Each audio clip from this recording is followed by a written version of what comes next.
Hi there. This is John Anthony Francis Wilcox, and today is Saturday, the 3rd of August, 2024. I hope you're all doing well. Um, let's see. So today, I watched the Monkees movie Head for the whatever time, and I know some people don't like that film, including I brought it up to my brother, and he doesn't like it. He said you could actually sit through that whole thing, but I actually enjoy it. It's a lot of fun. It's very psychedelic. It's very whatever. But I enjoyed it, and I also watched some of my Japanese TV, and there you go. So I was thinking about what's something no one knows about me, other than the people obviously that grew up with me, in my family. I was thinking back to when I was like 14, 15. It was a very poor time for us. And I remember I loved this pair of chukka boots I had, Sears chukka boots. They were the only shoes I had.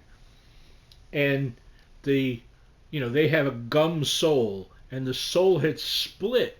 So literally I had shoes that because we couldn't afford to get any new ones, I had threaded paper clips through the front.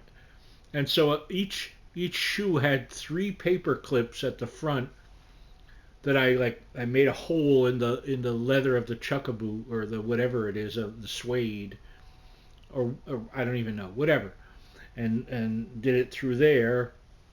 And at that same time I only had like one or two pairs of pants, and I remember one of them being like one of the patterns at the time was what they would call houndstooth, and they were like kind of like either blue or green and white houndstooth, and the zipper part had worn out and broken. So I literally had that sewn together. I sewed it together with clear fishing line.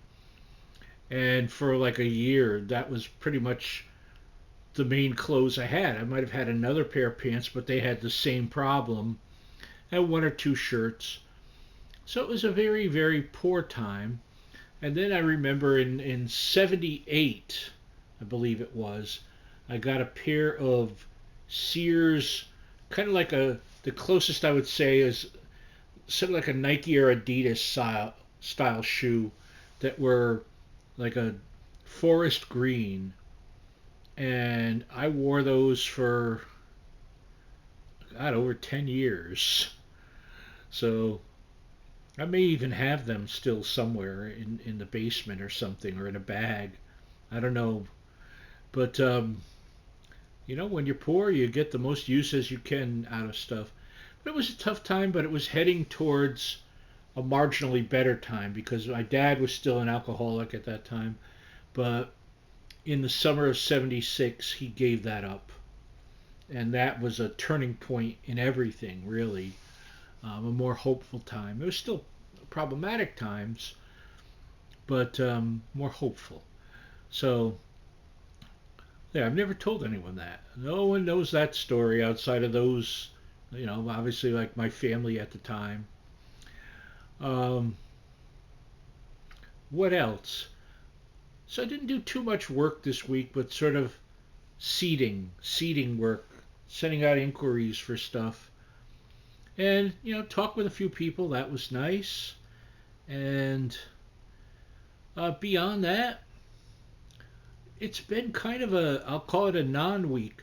Very pleased always to see Grace Mary. Oh, there's a neat thing. When I saw Grace Mary on Thursday, she came in with this big book, and it was a book of old cartoons from True magazine from 1960, a men's magazine. And it was so cool because I knew a lot of the names in there, and I actually knew three of the guys. It had Jerry Marcus and Orlando Bucino and Joe Ferris, and they were all friends of mine. I used to go have lunches with them. I remember having pizza over Joe Ferris's house, a bunch of cartoonists. We all went over there, and it was fabulous.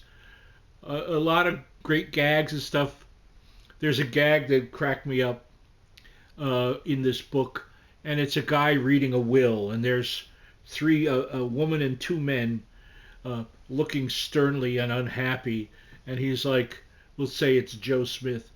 I, Joe Smith, being of sound mind and body, declare that I spent all my money on chorus girls and hard liquor, which is a great gag.